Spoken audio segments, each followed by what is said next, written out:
Hey guys, I was just reflecting on the fact that your luxury watch is probably wrong. I'm sat here waiting for my daughter to finish a dance class, and I was just reflecting on the fact that my car says 11:09, my Submariner says 11:08, and I thought it would be an interesting concept for video to start talking about the difference in accuracy amongst different value watches. So I'm going to put the ventilation on the seat. I'm currently in Monaco and it's incredibly hot, and I will just start a topic which has actually been on my mind for quite some time. So yes, your luxury watch is probably wrong. Even a $10,000 mechanical watch can drift every single day, as I've just shown you. I set that Rolex. It must have been the day before yesterday, and I've been wearing it ever since, but it's slipped, it seems, maybe 30 seconds or so. But these G-Shocks, which I'm going to switch to on the visuals, continuously correct themselves and never need winding. Powered by light, connected to global time infrastructure, accurate to the second automatically. So why are we still obsessing over these mechanical watches when this exists? Today, I've decided I'm going to break down how G-Shock, tough solar, multiband 6, Bluetooth synchronization and GPS timekeeping actually work, and why they might be some of the smartest watches ever made. When most people think of G-Shock, they think durability, but these three watches represent something much more interesting. Three completely different approaches to modern timekeeping technology. The heritage icon, the everyday intelligent watch, and the aviation grade flagship. The Casio G-Shock GMW B5000, the Casio G-Shock GAB 2100-2A, and the Casio G-Shock GPW 2000. The GMW B5000 is fascinating because it modernizes the original 1983 square G-Shock without losing the DNA. This is effectively the ultimate evolution of a classic square. You've got full metal construction, tough solar charging, multiband 6 atomic synchronization, Bluetooth smartphone connectivity, but what makes this watch special is balance. It feels retro, but technically it's extremely advanced.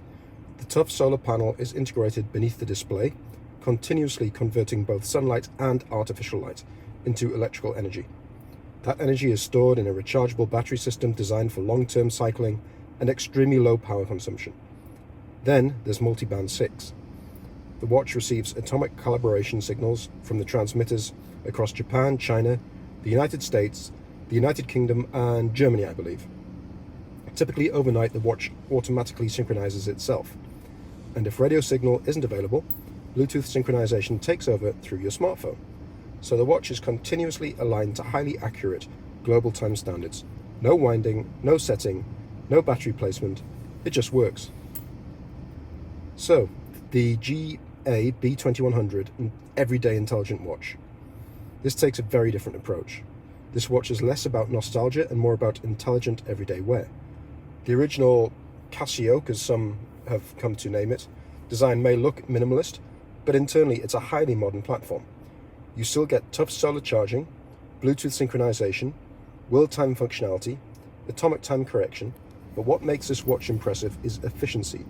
The carbon core guard, structurally, the watch incredibly light while maintaining G-Shock resistance.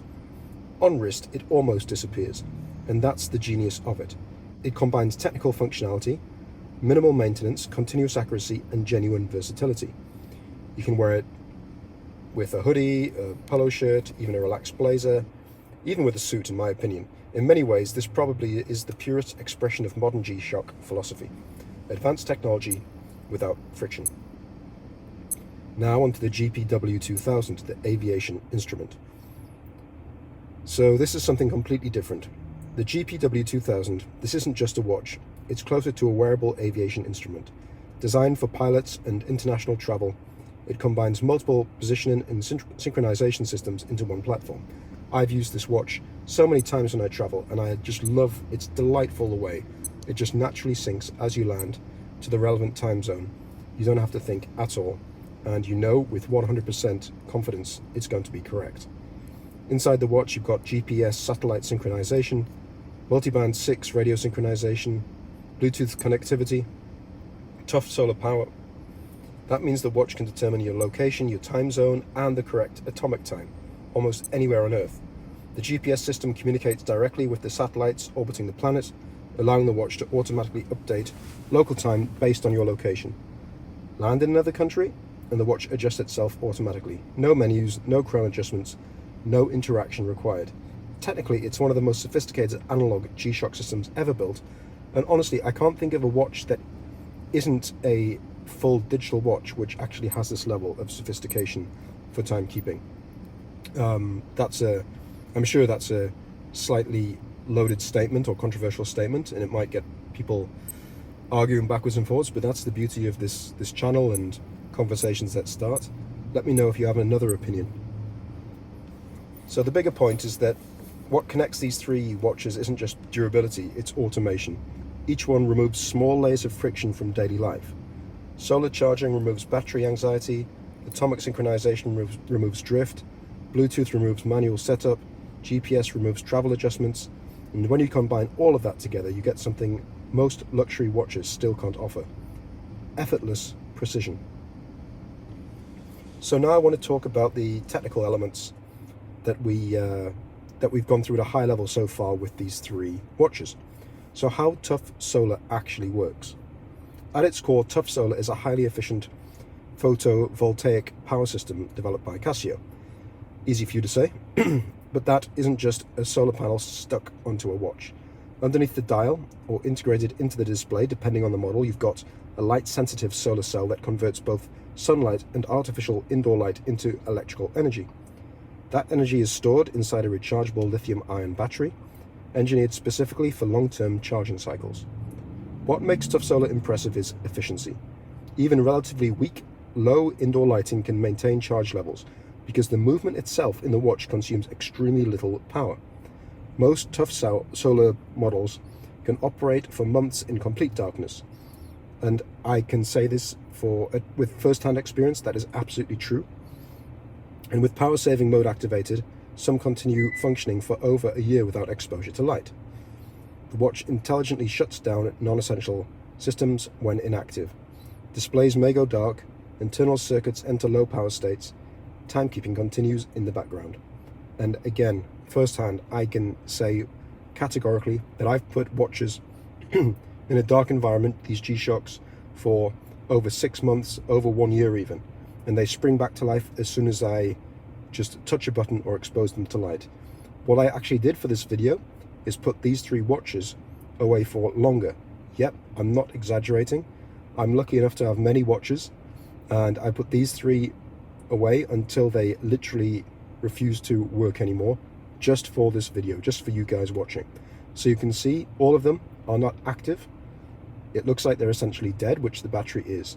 And then I put them on charge by putting them next to the window and see how long that comes back to life. So that's the lengths I go to for you guys about these G-Shocks. I hope you appreciate it. So yes, the moment light hits the dial again, everything wakes back up on those watches, and that is incredible, and an incredibly reassuring feeling when you see it happen. So that's Tough Solar covered. I absolutely love Tough Solar, and now onto atomic time and Bluetooth synchronization. This is where things become genuinely fascinating. Atomic time synchronization allows these watches to move beyond traditional accuracy and instead align themselves with the most precise timekeeping systems ever created. At the core of the system are atomic clocks, typically based on the vibration frequency of cesium-133 atoms. The lengths to which Casio go to make these watches absolutely perfect in their timekeeping is incredible. These clocks are so precise they deviate by less than 1 second over 1 million years. You heard that right.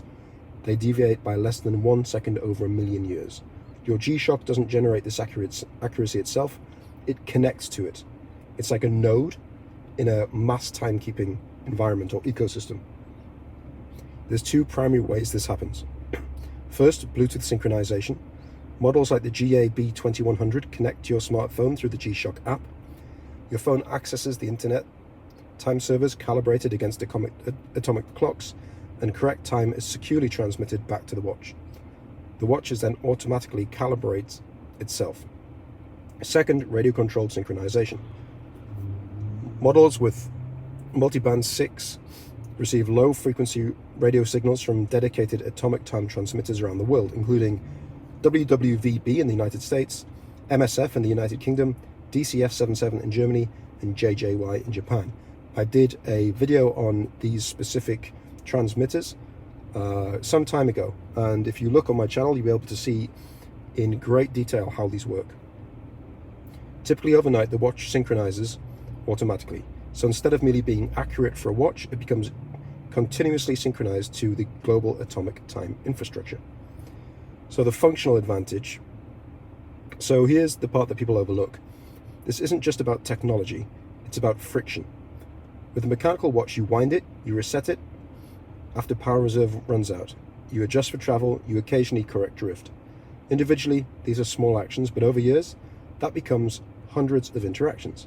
With tough solar and atomic synchronization, no winding, no manual setting, no drift correction, minimal maintenance.